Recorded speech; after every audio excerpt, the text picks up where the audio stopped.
तो स्टूडेंट, स्वागत है आपका हमारे चैनल NCERT सॉल्यूशन 99 पर। दोस्तों, उम्मीद करते हैं कि आप अच्छे होंगे, स्वस्थ होंगे और आपकी पढ़ाई बेहतर चल रही होगी। तो बच्चों, आज हम इसी श्रृंखला को आगे बढ़ाते हुए कुछ महत्वपूर्ण प्रश्न पत्र सॉल्व करेंगे, जिसके अंतर्गत आज बच्चों गणित के प्रश्न पत्र को सॉल्व करेंगे कक्षा 10वीं का, जो आपकी जो है आगामी बोर्ड परीक्षा 2025 के लिए बहुत ही उपयोगी साबित होगा बच्चों। तो ये बच्चों गणित का प्रश्न पत्र है, इसका कोड है बच्चों PS 9007 और बच्चों ये इसका जो समय है 3 आवर और इसके मैक्सिमम मार्क है बच्चों 100 नंबर। तो बच्चों ये प्रश्न पत्र जो है आपकी आगामी परीक्षा 2025 की बोर्ड परीक्षा के लिए बहुत ही उपयोगी साबित होगा बच्चों। तो प्रश्न देखते हैं बच्चों, इसको हल करते हैं, स्टार्ट करते हैं। प्रश्न क्रमांक 1।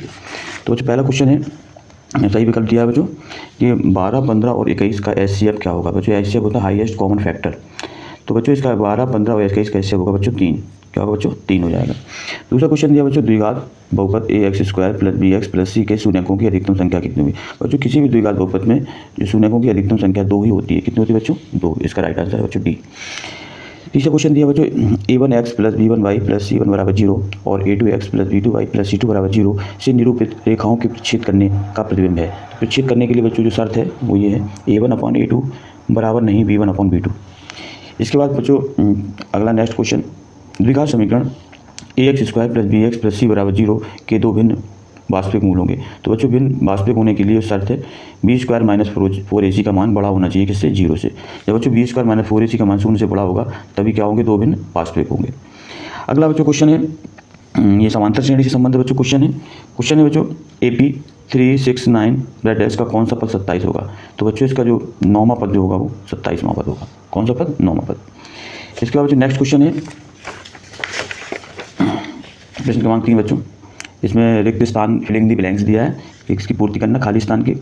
तो बच्चों इसका पहला क्वेश्चन दिया है कि जो है बहुपद X² + 4X + 8 के शून्यकों का योग बताना है। तो बच्चों बहुपदों के शून्यकों का योग जो होता है वो आपको फार्मूला पता होता है, शून्यकों का योग होता है -B/A। क्या होता है बच्चों? -B/A। तो बच्चों इसमें B इसका गुणांक दिया है, इसका मान 4 है, तो -4 आ जाएगा बच्चों इसका बहुपदों का शून्यकों का योग कितना है बच्चों? -4।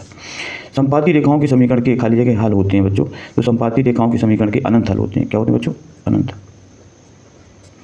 अगला है बच्चों, सभी संभावित त्रिभुज कैसे होते हैं बच्चों? तो सभी संभावित त्रिभुज होते हैं समरूप होते हैं। कैसे होते हैं बच्चों? समरूप होते हैं। बाह्य बिंदु से किसी वृत्त पर खींची गई स्पर्श रेखा की लंबाई कैसी होती है बच्चों? बराबर होती है। ये थ्योरम है बच्चों, बराबर। अगला बच्चों है, 8 त्रिज्या वाले वृत्त के एक त्रिज्यखंड जिसका कोण थीटा दिया का क्षेत्रफल होगा। तो बच्चों इसका क्षेत्रफल होगा θ/360 × πr²। ये बच्चों त्रिज्यखंड के क्षेत्रफल का सूत्र है बच्चों।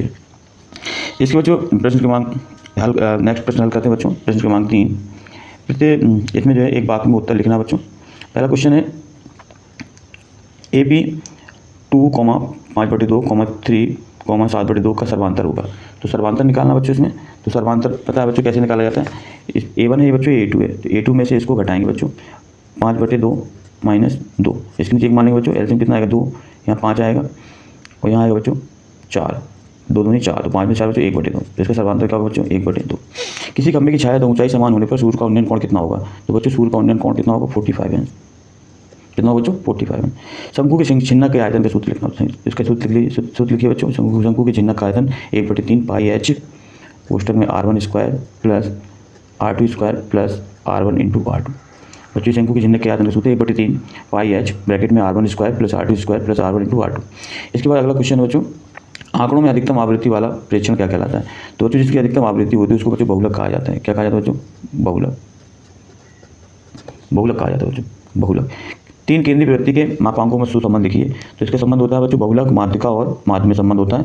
तो बहुलक बराबर होता है बच्चों, बहुलक बराबर होता है 3 × माध्यिका - 2 × माध्य।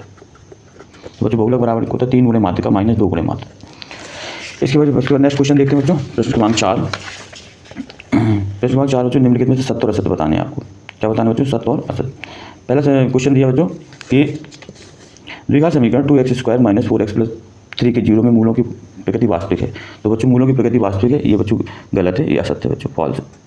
समकोण त्रिभुज का क्षेत्रफल 1/2 आधार गुणे शीर्ष लंब होता है बच्चों, ये सही है, ये राइट आंसर है। इसके बाद बच्चों वृत्तों की स्पर्श रेखा स्पर्श बिंदु से खींची जाने वाली त्रिज्या पर लंब होती है बच्चों, ये भी राइट आंसर है।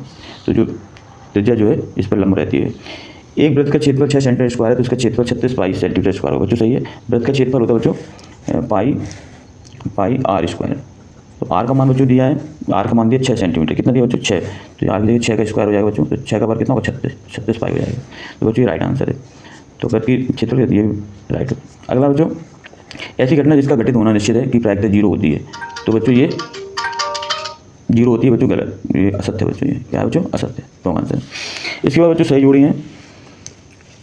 पहला है बच्चों sec square minus theta, sec square minus theta का मान बच्चों किसके बराबर होगा, तो सेक स्क्वायर माइनस थीटा का मान होता है बच्चों tan स्क्वायर के बराबर, किसके बराबर बच्चों, tan स्क्वायर थीटा के।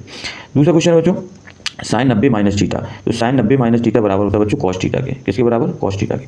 Sine square 63 plus cos square 63, बच्चों ये sine square theta plus cos square theta की वैल्यू होती है, इसकी वैल्यू बच्चों 1 होती है, कितनी होती है 1। इसके बाद अगला क्वेश्चन है कॉस 90, बच्चों कॉस 90 का मान होता है 0, कितना होता है कॉस 90 का मान 0। और tan 60 का मान होता है बच्चों √3। तो बच्चों आज हमने प्रश्न क्रमांक 1 से लेकर प्रश्न क्रमांक 5 तक के प्रश्नों को हल किया। बच्चों आशा है कि आपको ये प्रश्न समझ में आए होंगे। और बच्चों ये आपकी आने वाली परीक्षा की दृष्टि से बहुत ही महत्वपूर्ण क्वेश्चन है बच्चों। आप इन प्रश्नों को बार बार हल करें और इनको बार बार एक पेपर कॉपी लेकर बच्चों इनको हल करें, नोट करें क्वेश्चनों को और इनको बार बार इनका रिवीजन करें बच्चों। ये प्रश्न आपकी आने वाली परीक्षा के लिए बहुत ही उपयोगी साबित होंगे। तो बच्चों आई होप आपको ये प्रश्न समझ में आ गए होंगे। तो बच्चों आपसे आग्रह है कि आप हमारे चैनल को लाइक करें बच्चों, सब्सक्राइब करें और ज़्यादा से ज़्यादा लोगों को शेयर करें बच्चों। जय हिंद, जय भारत बच्चों।